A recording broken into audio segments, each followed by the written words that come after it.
ಟಿಮ್ಮಿ ಸುಲ್ತಾನ ಗ್ರಾಮ ಪಂಚಾಯತಿಯಲ್ಲಿ ಅವ್ಯವಹಾರ ಆಗಿದೆ ಅನ್ನೋದು ಕಳೆದ 2 ದಿನದಿಂದ ತಾವು ಪತ್ರ ನಮಗೆ ಸಲ್ಲಿಸಿದ್ದೀವಿ. ಪತ್ರ ಪರಿಶೀಲಿಸಿ ನಾನು ಹೇಳಿ ಕಳಿಸಿ ವರದಿ ನಡೆಸ್ಕೊಂಡಿದ್ದೀನಿ. ತಕ್ಷಣ ನಾವು ಯಾರ್ಯಾರ ತಪ್ಪು ಎಸಗಿದ್ದಾರೆ ತಗೊಳ್ಬೇಕಂತೇಳಿ ಜಿಲ್ಲಾ ಪಂಚಾಯತಿಗೆ ನಾವು ಶಿಫಾರಸು ಮಾಡ್ತೀವಿ. ಯಾವುದೇ ವಿಳಂಬನೂ ಮಾಡಲ್ಲ.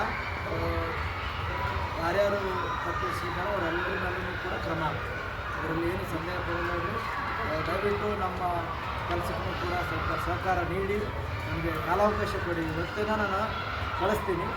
ಆ ಕಳಿಸಿದ್ದ ಪ್ರತಿಯೊಂದು ಕೂಡ ತಮಗೆ ಮುಗಿಸುವಂಥ ವ್ಯವಸ್ಥೆ ಮಾಡ್ತೀನಿ ಅಂತೇಳಿ ಇನ್ನು ತಮ್ಮಲ್ಲಿ ವಿನಂತಿ ಮಾಡಿ ಈ ಒಂದು ಧರಣಿ ಇಲ್ಲಿಗೆ ಮುಕ್ತಾಯ ಮಾಡ್ತೀರಂತೇಳಿ ನಂಬಿ ತಮ್ಮ ಈ ಶಾಂತಿ ರೀತಿಯಿಂದ ತಾವು ಧರಣಿ ಮಾಡಿದರೆ ತಮ್ಮೆಲ್ಲರಿಗೂ ಕೂಡ ಅಧ್ಯಕ್ಷರುಗಳು ಕೂಡ ಮತ್ತು ಎಲ್ಲ ಪದಾಧಿಕಾರಿಗಳಿಗೂ ಕೂಡ ಥ್ಯಾಂಕ್ ಯು.